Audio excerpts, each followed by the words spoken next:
여러분, 한참 됐죠? 반갑습니다. 지난 시간에 1894년도에 과거제가 폐지되고 이승만이 좌절에 빠졌던 조선의 많은 젊은이들이 좌절에 빠졌던 그 부분 1894년도 말씀을 드렸고요. 이제 1894년도에 우리 근현대사에서 아주 중요한 사건들이 있었죠. 동학과 청일전쟁, 그리고 갑오경장, 이렇게 세 사건을 저는 이제 교회이다 보니까 이 부분을 가볍게 간단하게 지나가려고 생각을 했었습니다만, 이제 근현대사를 전체적으로 생각하는 과정에서 그럴 수가 없어서 이 1894년도 우리 근대사에서 중요한 이 해의 큰 사건들을 한번 정리를 해보기로 그렇게 마음을 정했습니다. 그러다 보니까요, 이 자료 수집하는데 시간이 많이 걸리고 이제 그런 상황이라서 이렇게 늦게 찾아뵙게 됐습니다. 아직도 지금 자료들을 계속 추가를 하고 있는 상황이고요. 오늘은 고등학교 검정교과서, 한국사 교과서의 내용으로 이 시대의 교과서에서는 어떻게 기술을 하고 있는지 그 키워드들 전체적인 내용들만 한번 보고, 그리고 이어서 교과서에 이제 추가되는 그런 내용들을 가지고 다시 한번 찾아뵐 그런 생각을 가지고 있습니다. 먼저 고등학교 한국사에는 4가지 챕터 중에 두 번째 챕터입니다. 근대 국민국가 수립운동이라는 챕터인데요. 그 중에 동학농민운동, 청일 전쟁, 갑오개혁이 주 이슈가 되겠습니다. 보시는 대로 근대 국민국가 수립운동 있고요. 이거는 현재 고등학교에서 가장 많이 쓰는 검정교과서 미래N의 한국사를 기본으로 한 것입니다. 1863년 고종 즉위부터 1910년 국권 피탈까지를 이제 두 번째 챕터에서 다루고 있습니다. 그 중에 94년도 동학농민운동, 갑오개혁, 청일전쟁은 목차에는 넣어놓지 않았습니다. 그리고 사실로 본문에서도 굉장히 짧게 그렇게 다뤘습니다. 주로 동학농민운동과 갑오개혁이 주가 되겠습니다. 청일전쟁과 동아시아 질서의 변화라는 걸 먼저 앞서서 해놨습니다. 그래서 청과 일의 일본의 이해관계가 충돌한다는 내용, 그 다음에 조선에서 청일전쟁이 일어났다, 일본이 청일전쟁의 승리로 제국주의 국가로 발돋움을 했다, 그리고 조선을 둘러싸고 이제 러시아와 일본이 각축을 벌인다, 그런 내용으로 이제 표시를 해놨고요. 그 아래에 몇 가지 사파라든지 지도, 그리고 연대기, 시모노세키 조약도 보이네요. 이런 부분을 통해서 그 당시에 이제 일어났던 일들을 한 페이지에 이렇게 정리를 하고 있습니다. 그 책을 기준으로 해서 제가 주로 키워드 위주로 해서 표로 정리를 해봤습니다. 청일전쟁에 대해서는 이제 조선에서 청일전쟁이 일어났다는 내용이고, 그리고 그 동기로서 출발로서 동학농민운동이 발발했다라는 내용부터 쓰고 있습니다. 그래서 1894년 1월, 음력입니다. 양력으로는 2월에 동학농민운동이 발발합니다. 정부는 직접 막지를 못하자 그래서 그 전주성까지도 점령을 하고 막 그렇게 되죠. 그래서 정부는 이제 관군으로 해결이 안 되니까 그 당시에 양호 초토사로 있던 그 홍계훈, 이 홍계훈도 이제 그 민비와 관련이 있는 인연이 깊은 사람입니다만, 양호 초토사로 내려와서 홍계훈이 이제 상황을 보고 안 되겠습니다. 아무래도 청나라에 원병을 요청을 해야 될 것 같습니다라고 이제 홍계훈이 건의를 했답니다. 그리고 이것을 추진한 것은 이제 민시척족이죠. 그 민영준이죠. 민영준.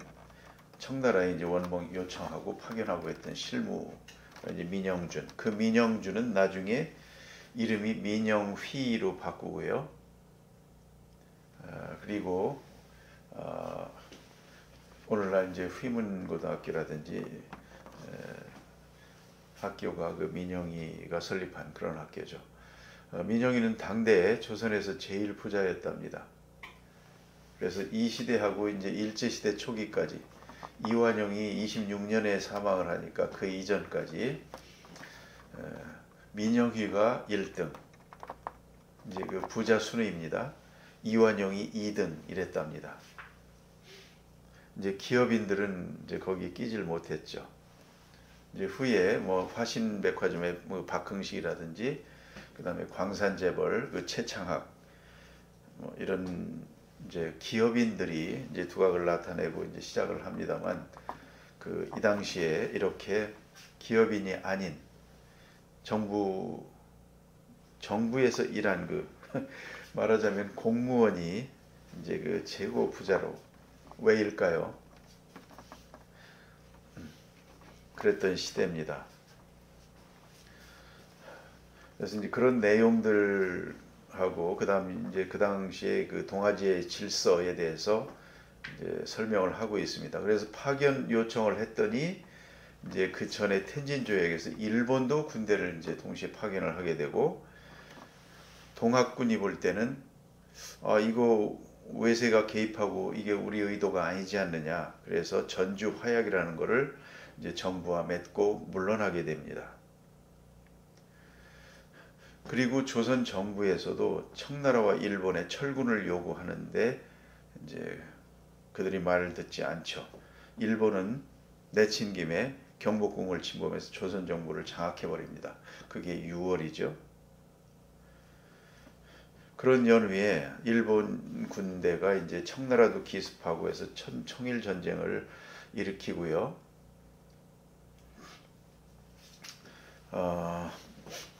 처음에 그 안성, 그렇죠. 안성에서도 이제 처음에 육군에서 하고, 해상에서 또 그 어디입니까? 황도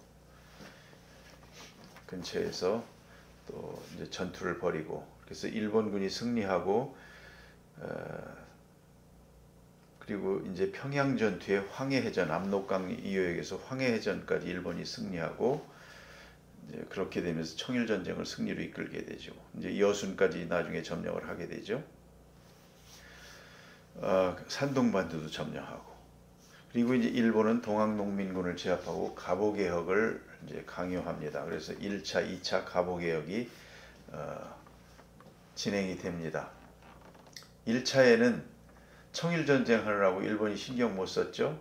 그래서 그 개화파들이 갑오개혁을 그 주도적으로 해보려는 노력을 했고요. 2차에서는 이제 일본의 이제 의도대로 그렇게 진행이 됐죠.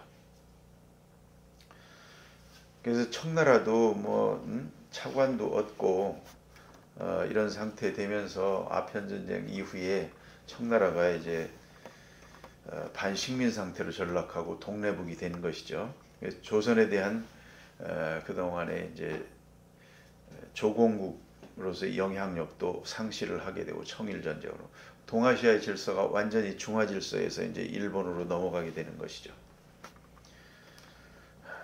이렇게 해서 이제 일본이 이제 근대화에 성공한 일본이 이제 동아시아의 질서에 이제 주도권을 가진 국가로 성장을 나타나게 되고, 그러자 이제 블라디보스톡, 그래서 러시아 남진하려는 러시아와 이제 또 조선 반도를 놓고 각축을 벌이게 되죠. 그런 내용들이 이제 설명되어 있습니다. 그래서 러일 간의 각축을 벌이는 그 와중에 이제 러시아 쪽에 이제 해서 일본을 막으려 했던 그 민비를 이제 그 시해하게 되고요. 그러면서 고종이 이제 불안하고 해서 러시아 공사관으로 아관 파천을 하게 되고, 이렇게 해서 일본을 견제하고자 했으나 결국은 나중에 러일 전쟁에서도 이제 일본이 승리하고, 이렇게 되면서 이제 우리가 기댈 데는 없었죠. 미국과 영국은 이미 일본과 같은 편이 되어 있고 우리가 기댈 곳이 없어졌죠. 결국은 순탄하게 뭐 특별한 애로사항 없이 나라가 넘어가게 되는 그런 비극적인 역사가 지금 진행이 되는 것입니다. 그림입니다. 그래서 그렇죠. 처음에 청일전쟁의 처음에 풍도해전, 이게 이제 충청도 그 태안 앞바다죠. 풍도해전 있고, 이어서 성환전투, 성환천도 육군의 전투고, 거기서 승리하고 올라가서 평양에서 또 평양전투를 하루 만에 점령을 하고, 단동 안의주까지 가서 황해해전해서 또 승리하고, 대련 웨이하이 그 산동반도에 여기까지 다 이제 점령하고, 베이징은 완전히 뭐 손안에 든 그런 상황이 되죠. 그렇게 되고 그 결과, 그러나 청일전쟁 이런 뭐 와중에 동학농민군이 이제 외세 배척을 위해서 2차 농민군이 일어나지만, 이제 우금치 전투에서 아시는 대로 이제 거의 전멸하다시피 하고, 94년도 95년 초에 동학농민군의 이제 대표적인 전봉준, 손화중, 김계남 이제 이런 분들이 전부 처형당하고 사망하고 하면서 동학농민운동은 이제 종료가 되죠.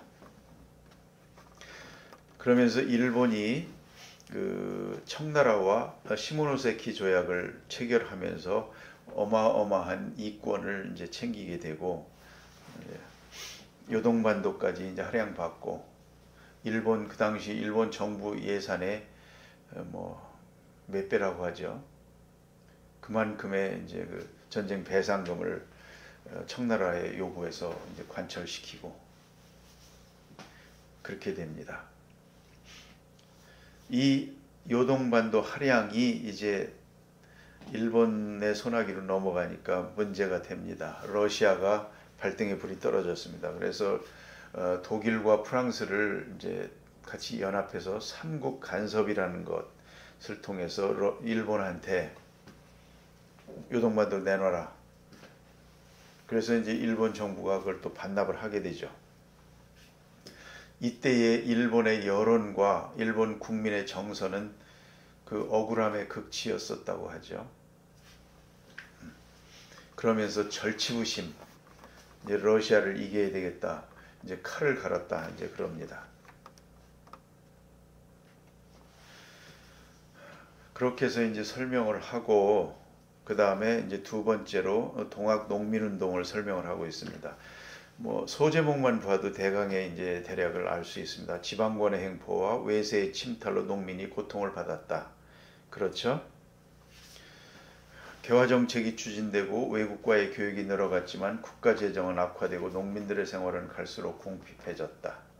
민씨일파의 권력 독점과 행포가 갈수록 심해지고 매관매직이 성행하는 등 국가기강이 문란해지자 지방 수령들이 가혹하게 농민을 수탈하여 농민의 불만이 크게 높아졌다.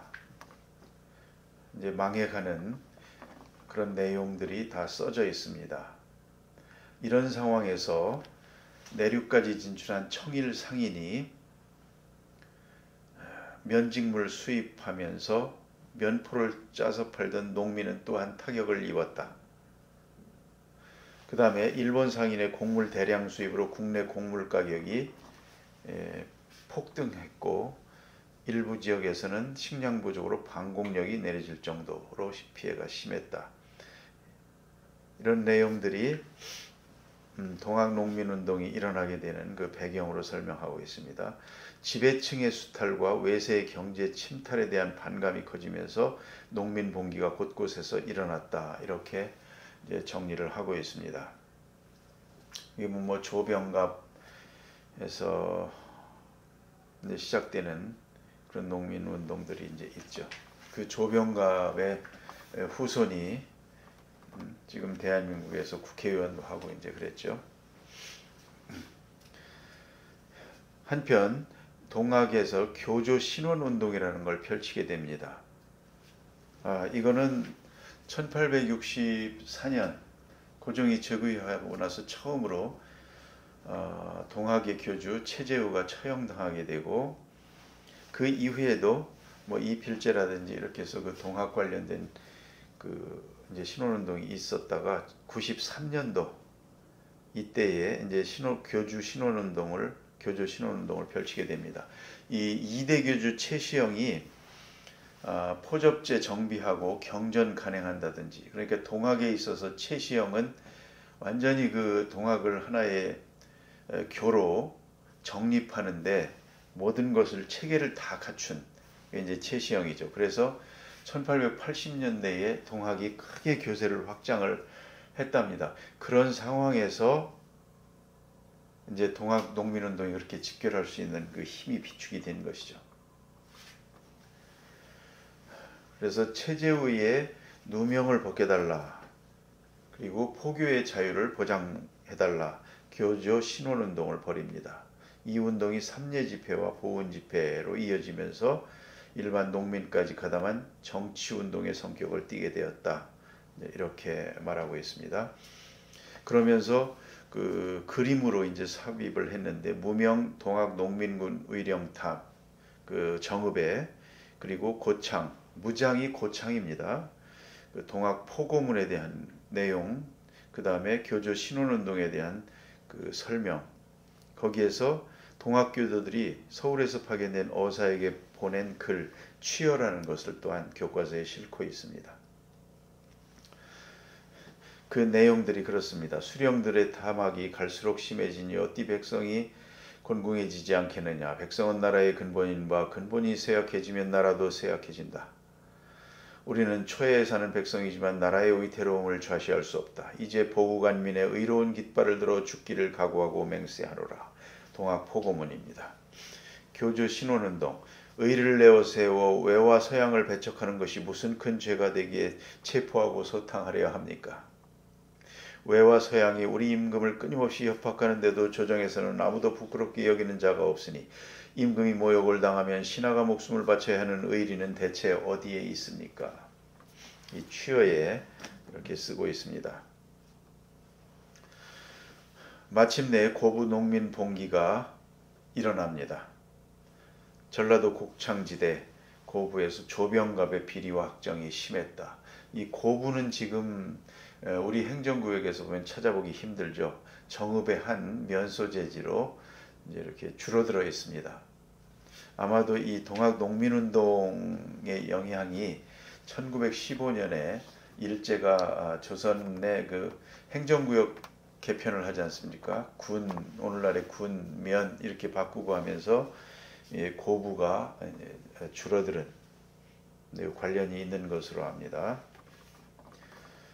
그래서 뭐 아시는 대로 사벌통문 돌리고 고부관나 점령하고 곡식 나눠주고, 정부는 군수 새로 임명하고, 사태수습해서 이용태를 안핵사로 파견했는데 이용태가 더 사태를 악화시켰다. 가혹하게 탄압해서, 그래서 농민들의 분노가 다시 폭발했고 그렇게 되는 겁니다.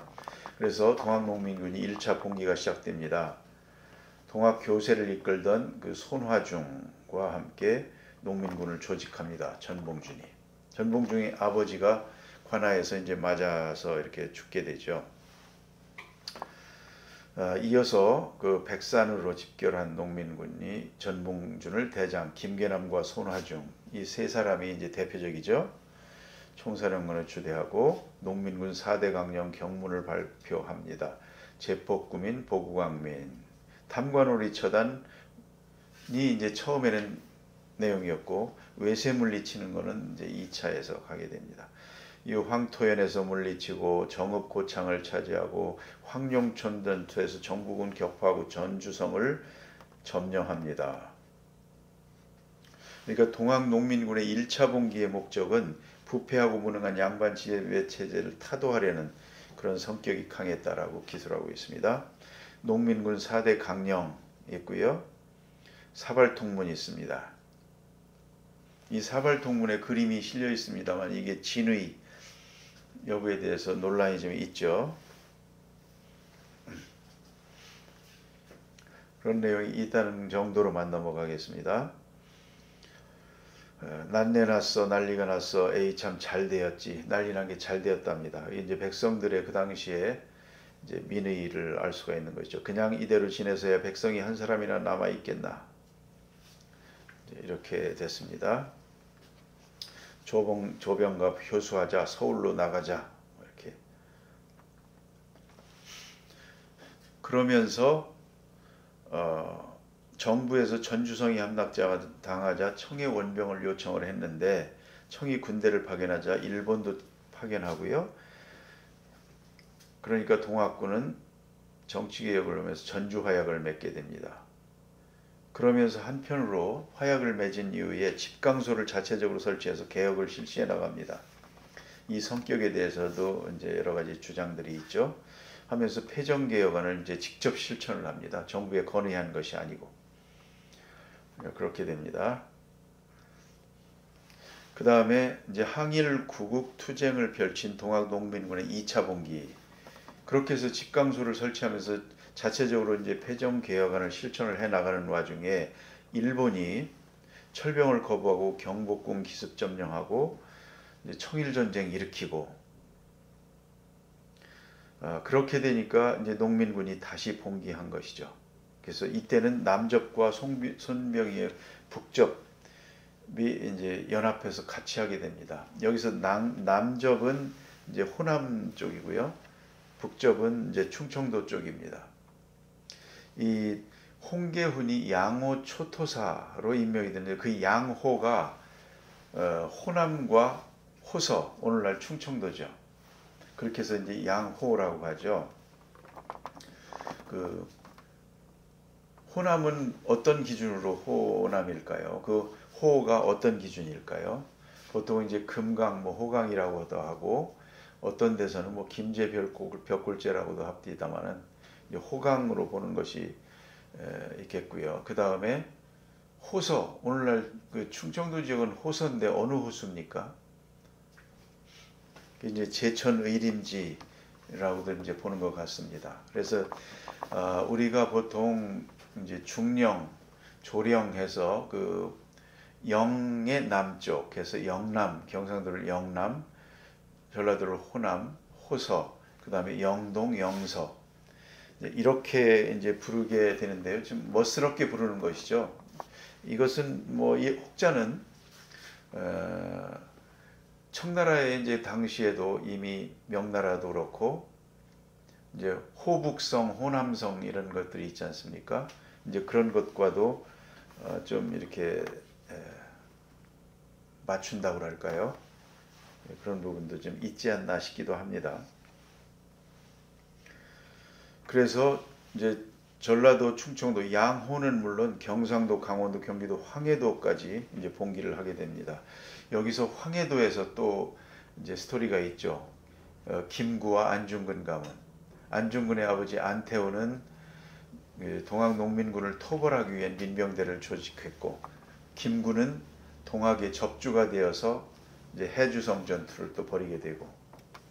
그러나 그때 이제 그렇게 인연을 맺었는데 그 안태훈이 이제 김구를 이제 그 인물 등을 보고 보호하고 이제 그렇게 나중에 이제 그 안태훈 가문 자체가 김구와 해서 독립운동할 때 이제 같이 하게 되고 나중에는 이제 그 혼인 관계도 맺고 그렇게 되죠.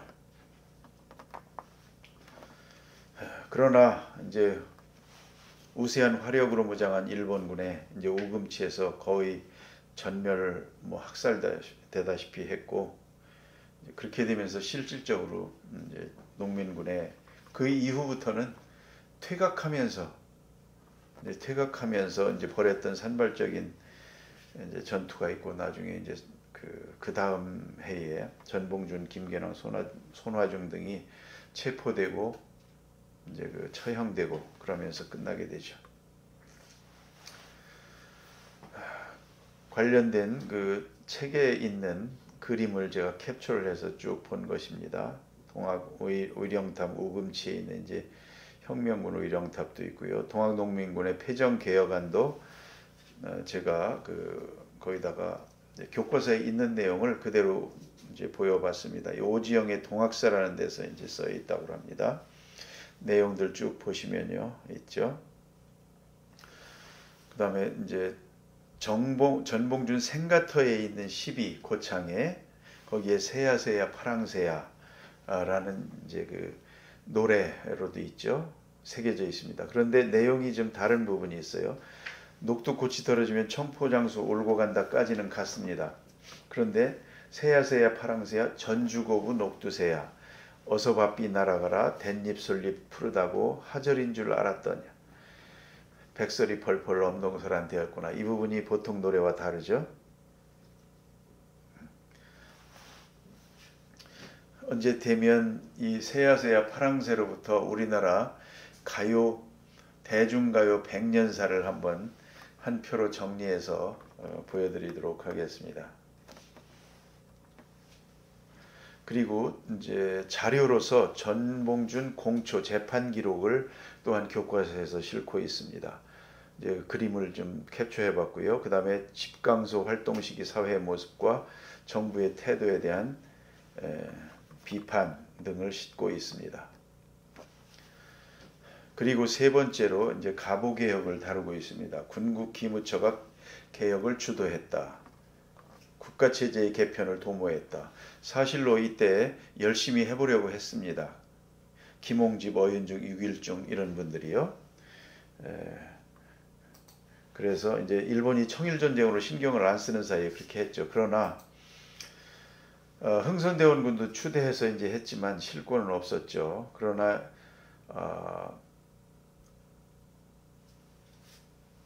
노력을 했고 그 다음에 이제 이것이 그 동학농민군의 정강도 꽤 반영이 된 것으로 이제 그렇게 알려져 있습니다.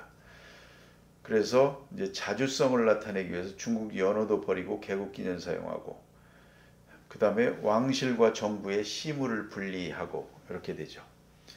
국왕의 전제권도 제한하고 의정부의 권한을 집중시켰다. 과거제를 또 폐지하고 이제 이승만이 이제 그 관련해서 있었죠. 과거제 폐지가 이 갑오 경장 때 일어나게 되는 겁니다. 그 다음에 경찰제도도 실시하고요. 이제 근대적인 모습을 갖추려고 노력을 했습니다. 경제적으로도 국가재정을 일원화하고 이 중요하죠. 조세를 급납화하여 그렇죠. 돈으로 내고 이렇게 바꾸고자 했죠. 사회개혁도 또 했습니다. 신분제도, 노비제도 철폐했습니다. 조훈 금지하고 고문과 연좌제를 폐지하고 과부의 재가의 허용 이런 부분까지 했습니다. 꽤 이제 열정적으로 하려고 노력을 한 것을 볼 수가 있죠.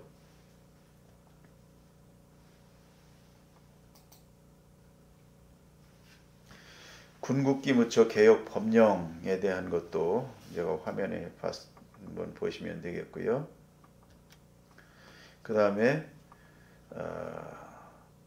이제는 이제 청일전쟁의 승세를 잡은 일본이 개혁에 간섭을 하기 시작합니다. 그래서 홍범 14조를 반포합니다. 그래서 기존에 있던 군국기무처를 폐지해버립니다. 그리고 일본의 망명 중이던 박영효를 앞세워 조선을 이제 보호국으로 삼겠다. 홍범 14조를 발표를 하고 하는데 그 군국 기무처의 개혁을 이제 계승했다. 여기 보면 이제 교육 입국 조서도 반포하고 이제 근대적 교육 제도인 한성사범학교 소학교를 건립하게 됩니다. 제가 1895년도에 최초의 관찬 교과서가 우리나라에 생기게 됩니다. 그것도 이제 제가 그 교과서에 변천 과정에 대해서 이제 자료를 정리해서 한번 말씀을 드리겠습니다만, 이제 가보개혁하면서 우리가 오늘날 초등학교부터 고등학교까지 교과서 배우지 않습니까? 한국사 교과서. 그거에 최초의 관에서 편찬한 교과서가 1895년 이 가보개혁 때 쓴 것입니다. 그 다음에 이제 명성황후가 일본에 살해당하다라는 타이틀을 달고 있고요. 이제 그런 부분들이 쭉 써 있습니다. 그리고 당시 지식인이 바라본 명성황후 시해 사건 해서 윤치호 일기도 싣고 있습니다. 윤치호는 그 민비에 대해서 아주 그 비판적으로, 하지만 그럼에도 불구하고 일제가 민비를 시해한 것에 대해서는 아주 그 잘못된 것으로 이제 비판을 하고 일기에서 쓰고 있습니다. 그렇죠. 그래서 명성황후의 국장이라는 사진도 이렇게 싣고 있습니다. 그리고 을미 개혁을 또 실시하기도 합니다. 그 국민의 거센 반발을 불러오다. 이제 명성황후 시해된 이후에 그 육일준 등이 이제 을미개혁을 추진하는데 태양역, 뭐 단발령, 종두법 이러니까 국민들이 난리 났죠. 특히 그 명성황후 시해도 그렇고 단발령 때문에도 더더욱이 이제 국민들이 분노한 겁니다. 유생들은 단발령 때문에 의병이 일어나기도 하고 을미의병이라고 하죠. 이런 상황에서 고종은 신변의 안전을 깨하고 일본의 영향력을 약화시키기 위해서 러시아 공사관으로 피신하는 아관 파천을 단행합니다. 고종이 외국 공사관에 피신해야겠다 이렇게 해서 그 뭐 영국, 미국, 그 온 그 프랑스, 독일 그런 공사관들의 전부 요청을 한 것이 무려 7차례 이상이라고 합니다. 아무도 안 받아줬대요. 러시아가 이때 받아줬다는 것이죠. 그러면서 이제 가보 을미개혁의 의의와 한계에 대해서도 쭉 설명을 하고 있고요. 뭐 외세에 의존한 것이다. 민중의 지지를 얻지 못했다. 국방력 강화 소홀. 뭐 그 당시에 어떻게 할 수 있었겠습니까? 아마 고종이 그 전에 그 근대화에 개화에 관심이 있었던 것으로 보입니다만, 이제 이쯤 되면 고종도 이제 나라가 어찌 될 수가 없다 하면서 이제 러시아 공사관에 피신해서, 그때부터 그 전에 이제 민시척죽들이 다 해먹었습니다만 고종도 러시아 아관파천으로 가 있으면서 이제 그 러시아 쪽에 북쪽에 그 각종 채굴권, 삼림 채굴권, 광산 채굴권, 이제 그런 그 이권들을 어마어마하게 다 넘기게 되죠. 러시아에 뭐 울릉도도 넘기게 되고. 그래서 이제 그 어떻게 어떤 면에서 보면 자기 살 길을 찾으려고 했을까요? 그렇게 해서 이제 고종도 이제 그렇게 해서 그 황실재산, 뭐 나중에 이제 대한제국하면서 황실재산화하고 뭐 이렇게 하면서 이제 황실금고도 운영합니다만은, 그렇게 해서 그 주머니를 따로 차게 되죠. 그걸 민영익이 또 저 홍콩에서 관리하고 민영준도 관리하고. 나라가 망해가면 뭐 이제 이렇게 되기가 쉽죠. 이것은 비단 뭐 우리뿐만이 아니고, 그래서 국민성이 어떠니 이렇게 탓할 것이 아니고, 나라가 망해가면 일본인들도 나라 망했으면 그런 모습 다 보였을 겁니다. 그래서 중요한 것이 나라가 망하지 않을 상황에 있어야 나라를 지켜야 되는, 사실은 그게 모든 것이죠. 나라가 일단 망하게 되면 국민성이 어떠니 해서 또 우리가 왜 망하게 됐느니, 또 내부적으로 친일을 했네, 독립을 했네, 완전히 내부 싸움으로 100년, 지금 80년간, 그게 무슨 우리나라의 부국강병에 도움이 되는 일들입니까? 그런 일로 우리는 에너지를 소모하고 이렇게 만들고, 정작 우리를 지배했던 일본은 전쟁 끝나고 탁 털고 부국강병에 다시 매진하게 되고, 우리는 너희들은 이제 자중질환해서 내부적으로 그냥 역사 왜곡이니 뭐 이런 것부터 시작해서 너희들끼리 싸우고 지지고 얻고 해라. 우리는 부국강병 다시 하겠다. 이 국민의 에너지가 어째서 그런 데 쓰여지고, 일본은 또다시 저쪽으로 쓰여지고 부국강병에 쓰여지고, 저는 그런 부분들이 굉장히 그 마음에 아픔이 있습니다. 뭐 친일파를 척결하자 뭐 하다 이런 부분들이 이제 필요한 부분이긴 하겠습니다만, 또 역사 왜곡을 청산하고 이런 데 필요한 그 우리의 에너지들이 다 거기 소모가 되고, 그러는 사이에 남은 발전하고 또다시 당하죠. 당하게 되면 그 후유증 또 치유하느라고 또 100년 걸리고.